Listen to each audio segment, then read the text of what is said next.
Hi, today we're going to learn how to use VPN to stay secure and private online. Wow, this is a tough job. Just kidding. When you use NordVPN, all it takes is just a single click. See for yourself. Click, and you're browsing securely on public Wi-Fi. Click, your ISP can't see what you do online. Click, and you're in a different country. Well, virtually. Any device you have there, NordVPN has you covered.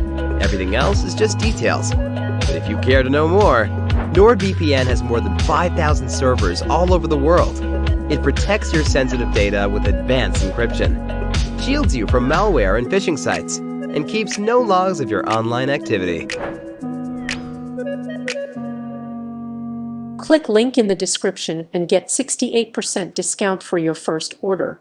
Softwood, wood, softwood, softwood, softwood, softwood, softwood, wood, wood, wood, wood, wood, wood, softwood, softwood, softwood, softwood. Purchase commercially prepared wood filler in a color that matches your wooden surface.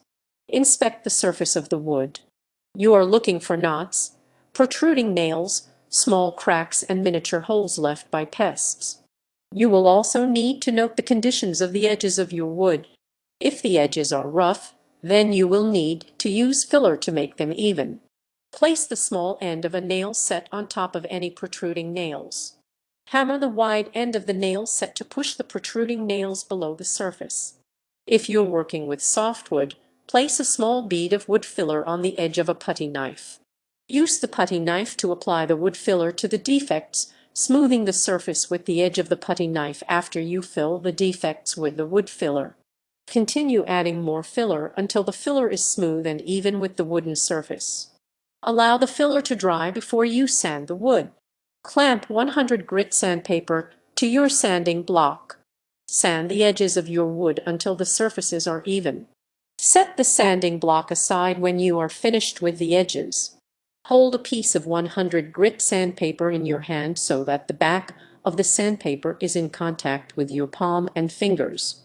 Sand any hard-to-reach areas or curved surfaces by rubbing the sandpaper along the surface with your hand in the direction of the wood grain. Wipe down the sanded surface with a tack cloth or with a paper towel soaked in mineral spirits. Repeat the process using 150 grit sandpaper to sand the surface. After you've cleaned the sanded surface again with your tack cloth or with mineral spirits, repeat the process a third time using 220 grit paper. Clean your wood thoroughly and clean your work surface with a soft, lint-free cloth, not a tack cloth. This will ensure that no dirt, debris, or sawdust clings to your finished surface. Dip the edge of your brush in the stain and apply a thin layer of stain to the surface of the wood.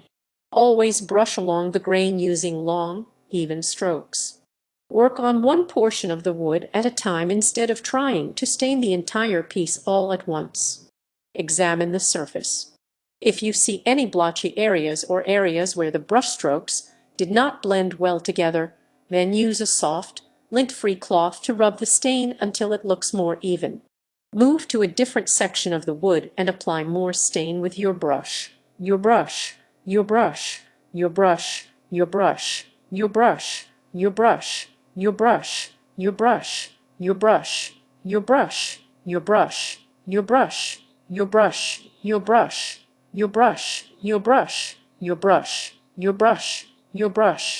Use a cloth to even out blotches and to blend the edges between brush strokes. Repeat the process, continuing to work on one portion at a time until the piece is finished. Allow the stain to dry overnight. If the color is not as deep as you would like, then apply additional coats of stain to the piece until you achieve the desired result.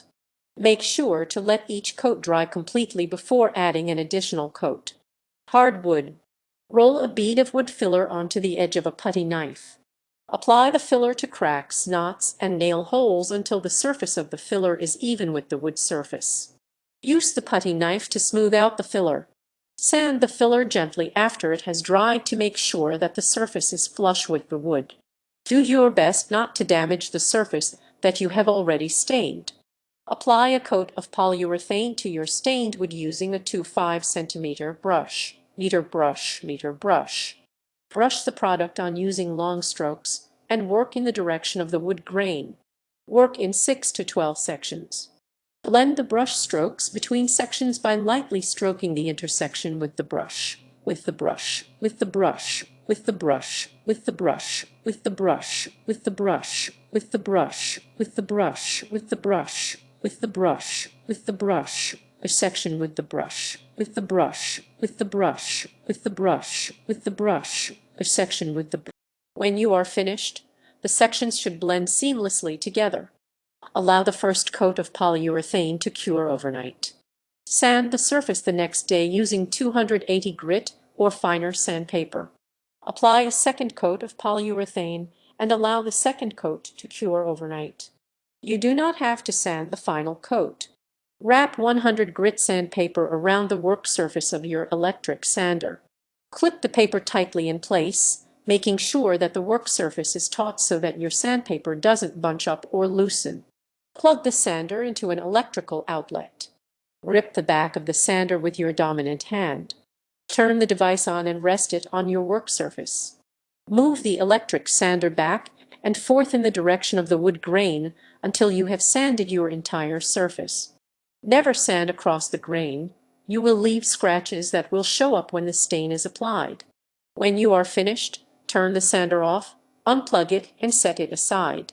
Wipe the surface of the wood with a tack cloth or with a paper towel that has been dipped in mineral spirits. Remove your used 100 grit sandpaper from your sander and discard it. Clip 150 grit sandpaper to your electric sander. Repeat the process of sanding along the grain and wiping down the surface. Discard your 150 grit sandpaper and repeat the process again with 220 grit paper. If you're working with hardwood, then wipe the surface with a damp cloth before you sand it with the 220 grit paper. This will raise the grain of the wood and allow you to create a very smooth surface.